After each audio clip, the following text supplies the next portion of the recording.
আপনাদেরকে বলে বোঝাইতে পারবো না। আমি এত হ্যাপি হয়ে গেছি, এত মানে এত সুন্দর একটা নিউজ শুনে আমি গুছায় কথা বলতে পারি না। সত্যি কথা, লাইভে কি না কি বলে দিব, তারপরে কি না কি হয়ে যাবে।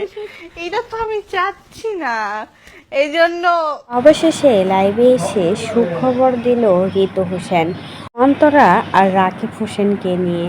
বেশ কিছুদিন ধরে অন্তরাকে নিয়ে গুঞ্জন শোনা যাচ্ছিল, অন্তরা নাকি মা হতে যাচ্ছে। আর এই গুঞ্জনে আবার সত্যি সত্যি প্রমাণিত হয়ে গেল, আসলে মা হতে যাচ্ছেন নুসরাত জাহান অন্তরা। আর এটা লাইভে এসে ফুট করে বলে ফেললেন ঋতু বললেন, আমি অনেক বেশি খুশি।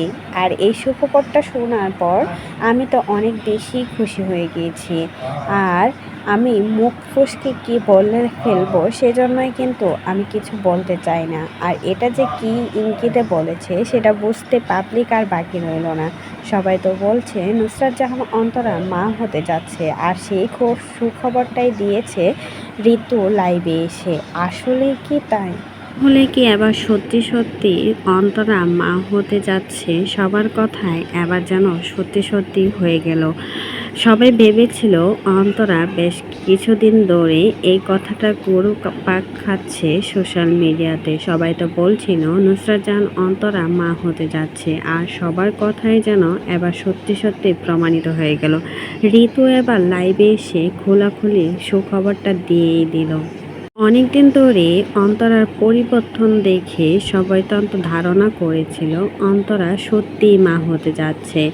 এবার এজন্যই কিন্তু নুসরাত জাহান অন্তরা সব সময় এত বেশি গোলুমুলু দেখায়, আর প্রতিনিয়ত চেহারার মাঝে নতুন একটা গ্লো করে অন্তরার। আর সেজন্যই কিন্তু সবাই ধারণা করছিল অন্তরা মা হতে যাচ্ছে। আর সবার কথা সত্যি করে এবার ঋতু লাইভে এসে সরাসরি বলেই ফেললো সুখবরটা সবাইকে দিয়েই দিল।